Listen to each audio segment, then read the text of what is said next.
जय माता की दोस्तों, मैं कविता त्रिपाठी अपने channel Keshav creation family blog में आप लोगों का स्वागत करती हूँ। कैसे हैं आप, ये बताने के लिए कमेंट में जय माता की ज़रूर लिखिएगा।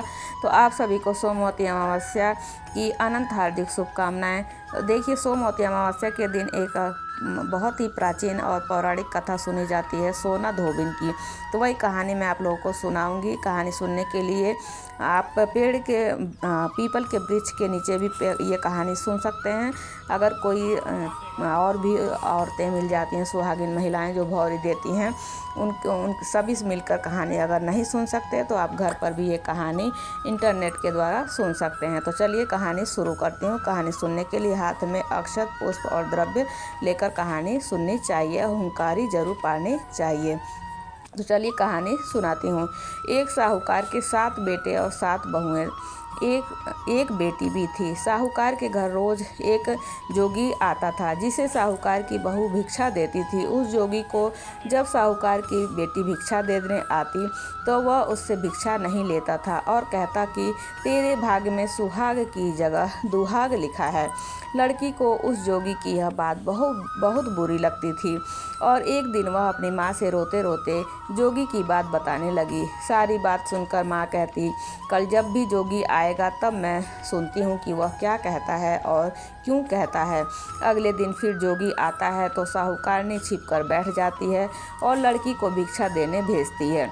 जोगी उससे भिक्षा नहीं लेता और फिर वही बात दोहराता है कि तेरे भाग्य में सुहाग की बजाय दुहाग लिखा है। लड़की की माँ बाहर निकल कर आती है और जोगी से कहती है कि एक तो हम तुम्हें भिक्षा देते हैं और तू हमें गाली देता है। जोगी कहता है कि मैं गाली नहीं दे रहा हूँ, जो बात सच है वही कह रहा हूँ। इसके भाग्य में जो लिखा है मैं वही सच आप लोगों को बता रहा हूँ। सारी बातें सुनने पर लड़की की माँ कहती है कि जब तुझे सारी बात पता है तो इससे बचने का उपाय भी ज़रूर पता होगा, बताइए।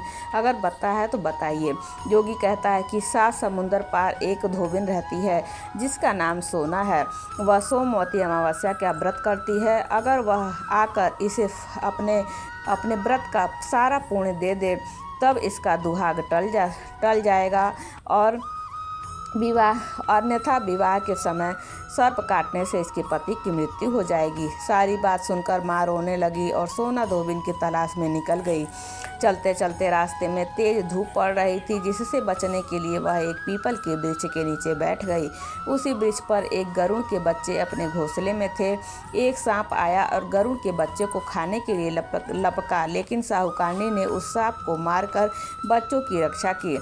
कुछ देर बाद गरुड़नी आई और सब जगह खून देखकर साहूकारनी को चोट मारने लगी। साहूकारनी बोली, एक तो मैंने तेरे बच्चे को सांप से बचाया है और तू मुझे ही मार रही है।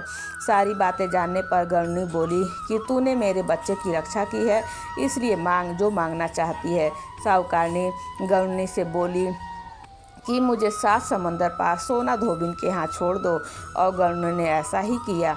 साहूकारनी वहाँ पहुँच गई, लेकिन सोचने लगी कि मैं अब सोना धोबिन को कैसे मनाऊं। सोना धोबिन के तो 7 बहुएं हैं और सारा घर का काम भी कर लेती होंगी, मैं सोना धोबिन को कैसे मनाऊंगी।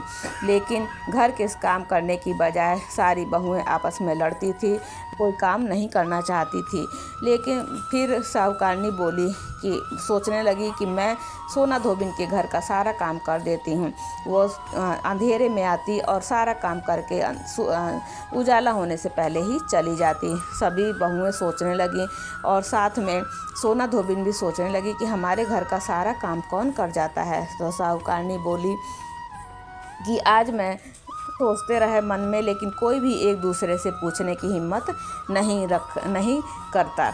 काम करने की बात सोना धोबिन ने भी देखी थी। आजकल बहुएं लड़ती नहीं हैं और काम भी सारा हो जाता है। सोना धोबिन ने सारी बहुओं को बुलाया और पूछा कि आजकल तुम लड़ती भी नहीं हो और घर का सारा काम भी कर लेती हो। बहुएं सास से झूठ कह देती हैं कि लड़ाई करने से क्या फ़ायदा, इसलिए हम मिलकर सारा काम कर लेते हैं। सोना धोबिन को बहुओं की बात पर विश्वास नहीं हुआ और वह रात में जाकर स्वयं सोचने लगी कि आज मैं इस बात का पता लगाऊंगी कि सारी बहुओं में कौन बहू ऐसी है जो सुबह उठकर सारा काम घर का कर देती है।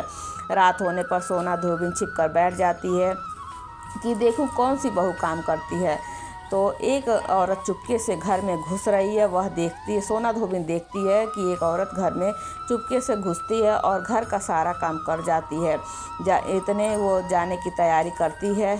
जैसे ही साहूकारनी जाने लगती है, सोना धोबिन उसे रोक लेती है और पूछती है कि तुम कौन हो और क्या चाहती हो। साहूकारनी कहती है कि पहले तुम वचन भरो तब बताऊंगी। वचन भरती है। तब साहूकारनी कहती है कि मेरी बेटी के भाग्य में दुहाग लिखा है, लेकिन तुम सोमवती अमावस्या करती हो तो मेरे साथ चलकर उसे सुहाग दे दो। सोना धोबिन वचन से बंधी थी तो वह साहूकारनी के साथ चलने को तैयार हो जाती है। जाते हुए सोना धोबिन अपने बेटों और बहुओं से कहती है कि मैं इस औरत के साथ उसकी बेटी को सुहाग देने जा रही हूँ, लेकिन अगर मेरे पीछे से तुम्हारे पिताजी मर जाएं तो उन्हें तेल के कूपे में डालकर रख देना। धोबिन साहूकारनी के घर पहुँच जाती है। साहूकारनी अपनी बेटी का विवाह करती है तो फेरों के समय सोना धोबिन कच्चा करवा, दूध और तार लेकर बैठ जाती है। कुछ समय बाद सांप आया और दूल्हे को डसने लगा तो सोना धोबिन ने करवा आगे कर तार से बांध दिया और सांप मर गया। अब सोना धोबिन ने लड़की को सुहाग दिया और कहा कि जितनी अमावस्या मैंने की है उन सभी का फल साहूकार की इस लड़की को मिल जाए। अब आगे जो अमावस्या मैं करूंगी उसका फल मेरे पति और बेटे को मिले। सभी लोग सोमवती अमावस्या की जय जयकार करने लगे। सोना धोबिन अपने घर वापस जाने को तैयार हुई तो साहूकारनी ने कहा कि तुमने मेरे जमाई को जीवन दान दिया है, इसलिए तुम जो चाहो मांग लो। सोना धोबिन बोली कि मुझे कुछ नहीं चाहिए और वह चली गई। रास्ते में चलते हुए फिर से सोमवती अमावस्या आ गई। उसने पीपल के पेड़ के नीचे बैठकर कहानी कही, व्रत रखा और पीपल के पेड़ की 108 परिक्रमा की। पीपल के पेड़ की पूजा के बाद वह घर जाती है तो देखती है उसका पति मारा पड़ा है। अब रास्ते में जो सोमवती अमावस्या उसने की थी उसका फल अपने पति को दे दिया, जिसके प्रभाव से वह पुनः जीवित हो गया। सब कहने लगे कि तूने ऐसा क्या किया जो तेरा मरा पति भी जिंदा हो गया। वह कहती है कि मैंने तो ऐसा कुछ नहीं किया, बस रास्ते में सोमवती अमावस्या आ गई थी जिसका मैंने व्रत किया, कहानी कही और पीपल की 108 परिक्रमा की। अब सारी नगरी में ढिंढोरा पिट गया कि हर कोई सोमवती अमावस्या करेगा, पूजा करेगा, व्रत रखेगा, कहानी कहेगा और पीपल की 108 परिक्रमा करेगा। हे सोमवती अमावस्या, जैसा आपने साहूकारनी की बेटी को सुहाग दिया वैसे ही सबको देना। बोलो सोमवती अमावस्या मैया की जय। सुनने के बाद जो आपने अक्षत, पुष्प और द्रव्य लिया हो पीपल के वृक्ष की जड़ में छोड़ देना है। उसके बाद आपको कहानी बोलिए सोमवती अमावस्या मैया की जय।